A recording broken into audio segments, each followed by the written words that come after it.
السلام علیکم ورحمۃ اللہ وبرکاتہ.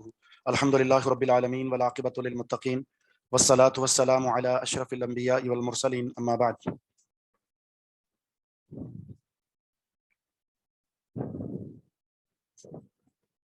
تین حدیثیں آپ نے پڑھ لی ہیں. پہلی حدیث میں عبادت کی ایک بنیادی شرط ذکر ہوئی تھی، وہ کیا ہے؟ نیت. دوسری حدیث میں عبادت کی تیسری شرط، عبادت کی قبولیت کے لیے تیسری شرط ذکر ہوئی تھی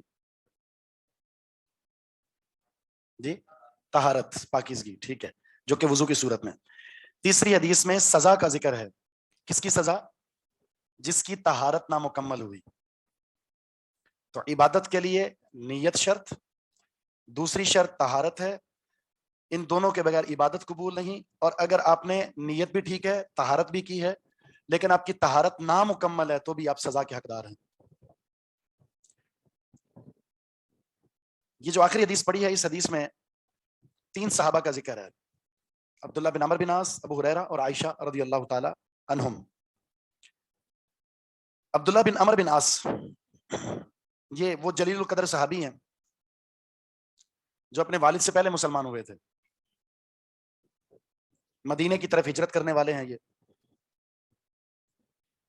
انہیں رسول اللہ صلی اللہ علیہ وسلم نے خصوصی طور پر احادیث لکھنے کی اجازت دی تھی. کتب حدیث میں 700 احادیث ان سے مروی ہیں. 700. ابو ہریرہ سے کتنی تھی؟ 5000 سے زائد. اچھا، ان دونوں کے اندر، ان دونوں صحابہ سے ایک ایسا عمل ملتا ہے جو منکرین حدیث کا رد ہے. ان دونوں نے ایک صحیفہ تیار کیا تھا حدیث کا. ابو ہریرہ نے اپنے شاگرد کو حدیثیں لکھوائی تھی. ان کے شاگرد کا نام ہے حمام بن منبہ. حمام. تو ہم صحیفہ حمام کے نام سے وہ مشہور حدیث ہیں جو ابو ہریرہ کی ہیں. اور دوسرا صحیفہ جو احادیث کا مشہور ہے وہ ہے صحیفہ عبداللہ بن عمر بن عاص. ان میں ان کی حدیث ہیں اور ان میں ابو ہریرہ کی حدیث ہیں. اور یہ دونوں صحیفے صحابہ کے دور میں تیار ہو چکے تھے. یہ جو اعتراض ہے بوسیدہ ہے، بہت زیادہ فضول قسم کا ہے کہ رسول اللہ صلی اللہ علیہ وسلم کے دور سے 200 سال بعد جا کر احادیث لکھی گئی تھی. یہ دو صحیفوں کی مثال ان کے منہ پر ایک زوردار تماچا ہے کہ رسول اللہ صلی اللہ علیہ وسلم کے صحابہ کے دور کے اندر یہ صحیفے تیار ہو چکے تھے. عبادت کا جو شوق عبداللہ بن عمر بن عاص میں تھا وہ بے مثال تھا. اللہ کے رسول سے آ کر کہا کہ میں روزانہ قرآن ختم کرنا چاہتا ہوں قیام میں. آپ نے فرمایا نہیں، 1 مہینے میں. روزانہ روزہ رکھتے تھے. آپ کو شکایت پہنچی. ہوا یہ کہ ان کے والد عمر بن عاص نے ان کی شادی کرا دی. شادی کے بعد ان کے والد، عبداللہ کے والد عمر بن عاص رضی اللہ تعالیٰ عنہ، اپنے بیٹے کے گھر گئے، پوچھیں کیسی زندگی گزر رہی ہے. تو بیٹا تو نہیں تھا، بہو سے پوچھا میرے بیٹے کو کیسے پایا. تو جو بہو ہے ان کی، انہوں نے اس طرح تعارف کروایا ان کا کہ وہ رات بھر اللہ تعالیٰ کی بندگی میں پوری رات قیام کرتے ہیں اور سارا دن روزے میں ہوتے ہیں.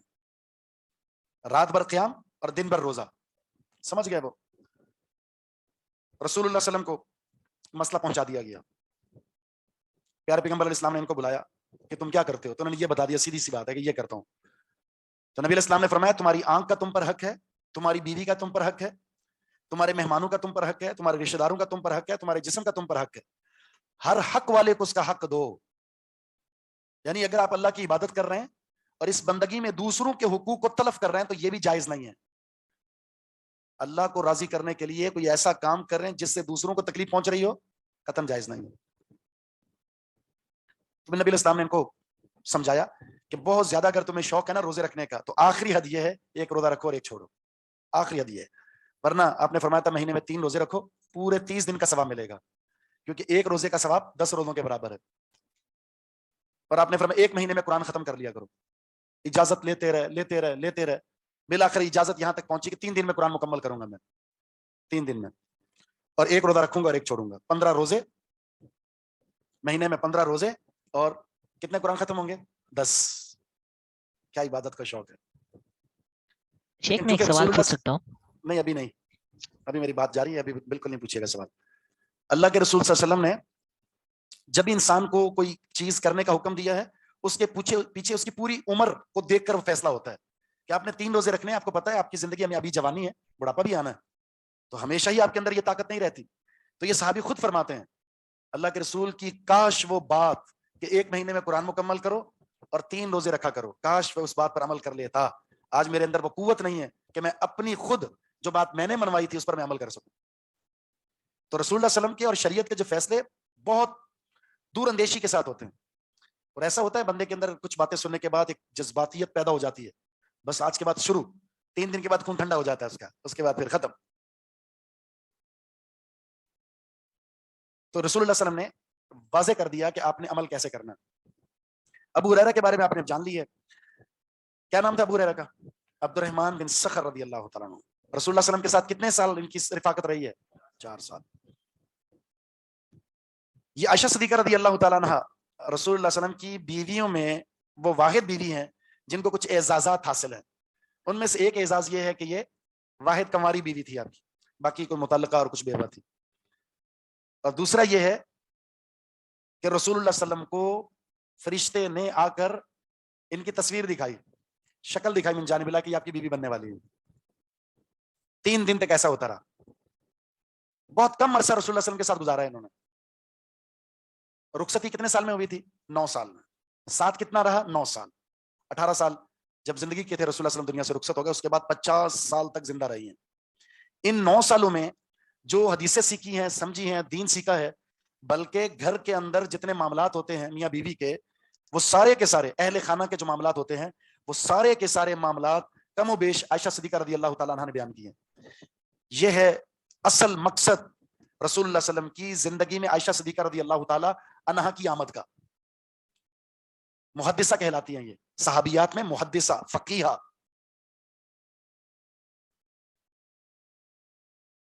ان کی کنیت میں نے آپ کو بتائی تھی, کیا کنیت ہے جی؟ ام عبداللہ. والد بھی صحابی ہیں, والدہ بھی صحابیہ ہیں, اور کئی اعزازات ان کو حاصل ہیں. نبی علیہ السلام کا جو پیار کا معاملہ تھا ان کے ساتھ, یعنی اگر کوئی میاں بیوی اپنی زندگی کو بہترین بنانا چاہتا ہے تو عائشہ صدیقہ رضی اللہ تعالیٰ عنہ اور رسول اللہ صلی اللہ علیہ وسلم کی سیرت کو بحیثیت شوہر وہ پڑھ لے, کفایت کر جائے گی. آپ پیار سے نام لیا کرتے تھے عائش, پیار سے, جب پیار سے آپ نے نام عائش. ہمارے یہاں اگر شوہر نے کسی کو پیار سے بلانا ہے تو کیا کہتے ہیں؟ چوڑیل ادھر آ بھائی, ماسی, یعنی توہین بھرے الفاظ استعمال کر رہے ہوتے ہیں. اور یہاں دیکھ ادب و احترام. اور نبی علیہ الصلوۃ والسلام کبھی جب قرآن اندازی میں عائشہ صدیقہ کا نام نکلا تو آپ سبحان اللہ مقابلہ کیا کرتے تھے. ایسے کئی مواقع آئے, آپ نے فرمایا عائشہ دوڑ میں مقابلہ کرتے ہیں. ایک دفعہ عائشہ صدیقہ جیت گئی, ایک دفعہ رسول اللہ صلی اللہ علیہ وسلم جیت گئے. آپ نے فرمایا مقابلہ برابر ہو گیا. نبی علیہ الصلوۃ والسلام جو ہے نا, پانی لایا گیا. ہمارے بعض گھروں میں تو یہ ہوتا ہے نا کہ مجال ہے کوئی عورت پہلے کھانا کھا لے, شوہر گھر میں آئے اور پتہ چلے بیوی کھا پی کے جو آرام سے بیٹھی ہوئی ہے تو شوہر ناراض ہو جاتا ہے, مجھ سے پہلے کیسے کھا لیا. شوہر کھا کے آ جائے تو اس کو پرواہ نہیں ہوتی کہ میں باہر سے کھا کر آیا ہوں, تم کھا لو, لیکن بیوی نے کھا لیا تو اس کو اعتراض ہوتا ہے. تو نبی علیہ السلام نے فرمایا عائشہ پہلے تم پیو پانی. کھانا لایا جاتا, پہلے عائشہ کو کہتے تم کھاؤ, پھر جہاں سے عائشہ نے کھایا ہوتا یا پانی پیا ہوتا اللہ کے رسول وہاں سے کھاتے, جھوٹا. اور ہم کہتے ہیں برتن دھو کر لاؤ, بیوی نے پانی پی لیا تو اس کو دھو کر دوسرا گلاس لے کر یا اس کو دھو کر لاؤ. تو محبت سیکھنی ہے تو اس انداز سے سیکھی جا سکتی ہے.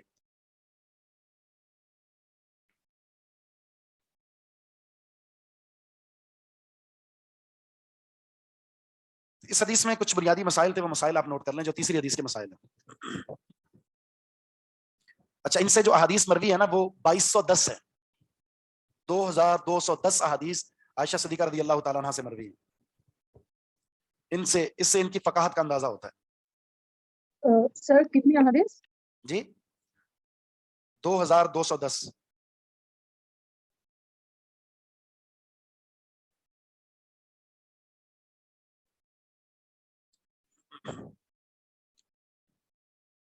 اس حدیث کا پہلا مسئلہ یہ ہے, آپ نے تیسری حدیث کے مسائل لکھ لیتے نہیں لکھے تھے نا؟ ہاں. اعضائے وضو کو اچھی طرح سے, اعضائے وضو کو اچھی طرح سے دھونے کا اہتمام کرنا چاہیے.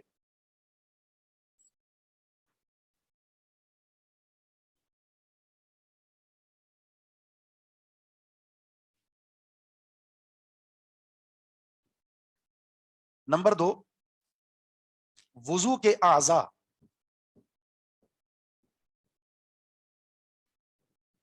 پارٹس وضو کے اعضاء نامکمل دھونے کی وجہ سے شدید وعید ہے.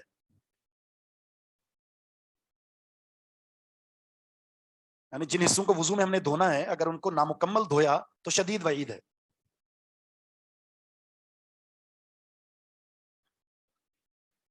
اعضائے وضو کو نامکمل دھونے کی وجہ سے شدید وعید یا نامکمل دھونے پر شدید وعید. تیسرا مسئلہ ہے سزا.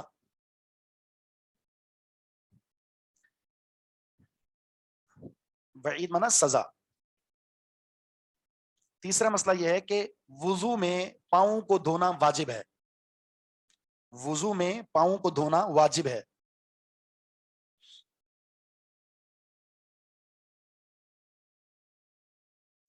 ایسا کون سا فرقہ ہے جو کہتا ہے کہ وضو میں پاؤں نہیں دھوئے جائیں گے, مسح کریں گے؟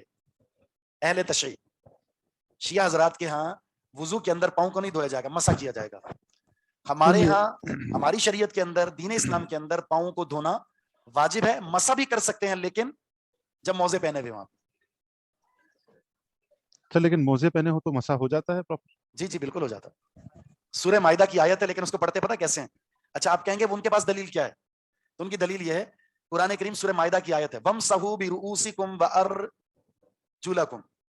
وہ پڑھتے ہیں وَامْسَحُوا بِرُؤُوسِكُمْ وَأَرْجُلِكُمْ, سر کا مسح کرو اور پاؤں کا مسح کرو. وَأَرْجُلَكُمْ کو أَرْجُلِكُمْ پڑھتے ہیں, جبکہ یہ کوئی بھی قرأت نہیں ہے, کسرہ کے ساتھ پڑھتے ہیں. جب کسرہ کے ساتھ پڑھیں گے تو پھر معنی یہی ہے کہ سر کا مسح کرو اور پاؤں کا مسح کرو. لیکن قرآن کریم میں یا کسی بھی مشہور قرأت کے اندر وَأَرْجُلِكُمْ نہیں ہے, أَرْجُلَكُمْ ہے. اور أَرْجُلَكُمْ کا مطلب یہ ہوگا اس کا تعلق پیچھے کے ساتھ ہے. اپنے ہاتھ دھو, چہرہ دھو اور اپنے پاؤں دھو.